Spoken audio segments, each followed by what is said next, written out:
Les deux sculptures des poutres de l'église signalent ce qu'un tel site devrait permettre d'opérer en réfléchissant tout simplement, c'est-à-dire en captant la lumière de l'esprit. La représentation de la poutre de droite indique que l'artiste opérateur est l'objet du processus.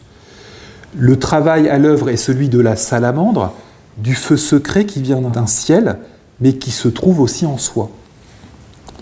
La représentation de la poutre de gauche montre ce qu'apporte la réalisation du processus à l'opérateur en tant que sujet, ayant favorisé l'activité de la salamandre externe et interne, c'est-à-dire le rémora. Le médaillon montre ce qui s'est opéré dans la dimension du psychique au stade de l'œuvre au blanc, parvenu à son terme. L'âme déployée est à présent structurée en l'opérateur, comme l'indique le couronnement de la femme intérieure dans le médaillon.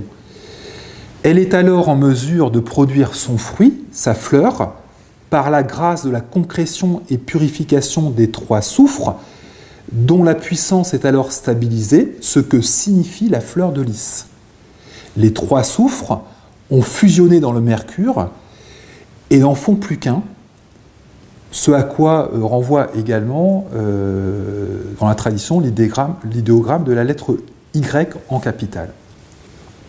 La magnifique fresque du porche de l'église Saint-Denis de Norol reprend la même idée. Le lion d'or et la licorne, dont on peut regretter l'état de délabrement par manque de soins apportés aux symboles sur notre territoire, signifie le déploiement optimum, au terme de l'œuvre au blanc, de l'inconscient des accès devenus âme, la licorne, et de la conscience recentrée également et augmentée du soi, le lion d'or. Plein inconscient qui ne l'est plus dès lors, et pleine conscience du soi, l'un sans l'autre ne donnerait rien, se prépare alors à un mariage, c'est-à-dire que se prépare une fusion du plein soleil et de la pleine lune. L'âme ordonnée, tissée et centrée, peut engendrer dès lors un autre corps. Il a déjà son cœur de soufre prêt à fleurir. Ce corps de l'être total sera plus transcendantal et cosmique encore que ne l'est le corps déjà transformé de l'opérateur. Celui-ci a déjà acquis en effet une forme androgyne moins polarisée.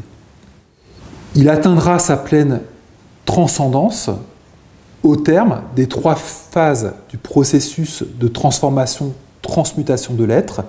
C'est ce que suggère très subtilement la représentation de la sculpture d'une autre poutre au fronton de l'église Saint-Denis de Norol.